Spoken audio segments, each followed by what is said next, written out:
여러분 10월 그는 개인 소비 지출 가격 지수가 여러분 5%대로 떨어졌습니다. 이게 미국 상무부에서 PCE 개인 소비 지출 가격 지수를 발표를 하는데요. 이게 특히 말입니다. 그는 PCE 가격 지수는 미국의 중앙은행인 연방준비제도 여기에서 가장 반영을 많이 하는 지표입니다. 그런데 이 지표가 5.0입니다. 물론 5.0이라는 것도 굉장히 높아요. 이게 물가가 5% 오른다는 것도 굉장히 높습니다. 1년 만에. 그렇지만 이 5%라는 수치가 이게 추세적으로 보면 낮아진 추세라는 겁니다. 여러분 이거 한번 보세요. 지난 7월에 근원 소비자 물가 주황색입니다. 4.6까지 떨어졌습니다. 그리고 지난 2월에 5.4까지 40년 만에 최고치까지 올라갔었습니다. 그러던 것이 쭉 떨어졌거든요.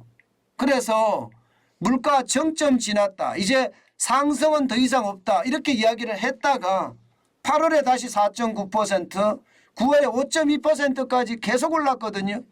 10월에도 오를까 봐 걱정을 했는 거죠. 그런데 10월에는 5.0%로 떨어진 겁니다. 그러면서 말입니다.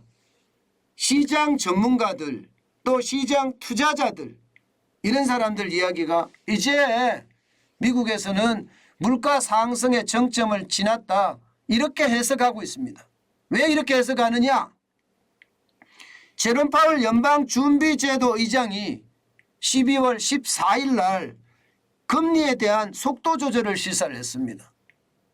이 속도 조절을 시작하는 것은 뭐 다양한 이유 때문이기는 하겠지만 핵심은요. 물가가 좀 잡혔어. 이게 제롬 파월 의장이 생각한 것은 아닐까 이렇게 예측하는 겁니다.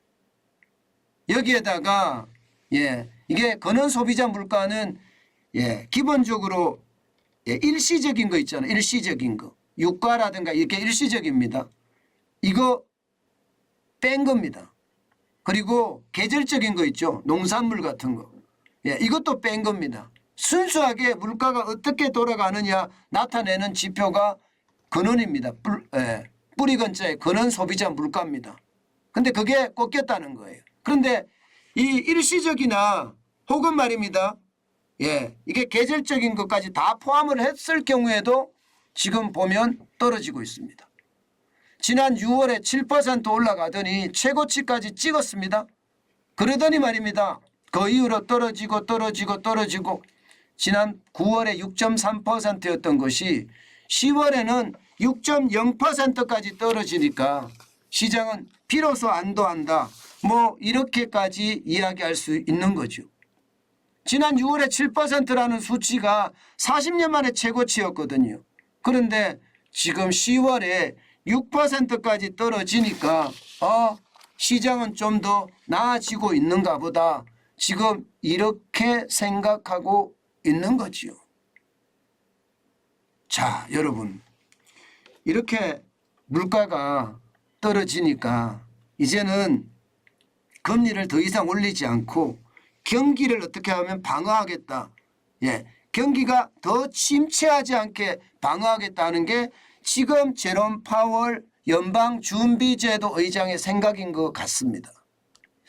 그렇지만 이게 여러분 이게 가능할까? 저는 그런 생각도 많이 해봐요. 진짜 연방준비제도 의장 제롬 파월은요. 소비자 물가도 떨어지고 있다. 그것도 세븐 사인이 났지 않느냐. 7.7%까지 떨어졌지 않느냐. 8.2%에 비하면 0.5%포인트가 떨어졌으니까 상승의 정점은 지났다. 이렇게 이야기를 하고 있는 것도 사실이거든요.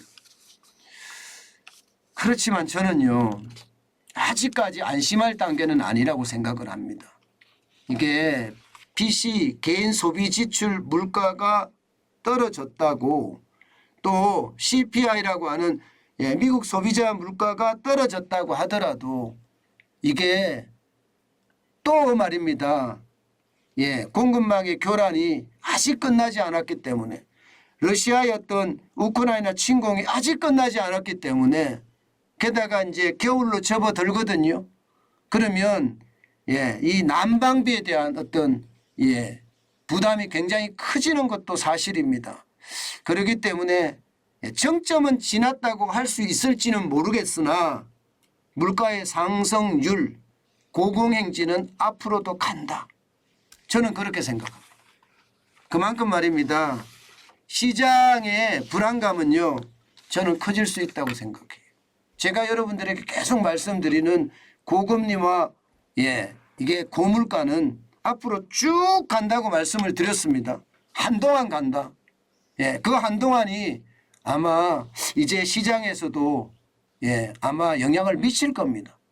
지금은 이제 물가의 정점을 지났다 하면서 금리도 덜 올린다 하면서 뭔가 축제 분위기에 쌓여 있지만 기본적으로 기준금리라고 하는 4.5%까지 올린다는 것도 굉장히 높은 기준금리고요.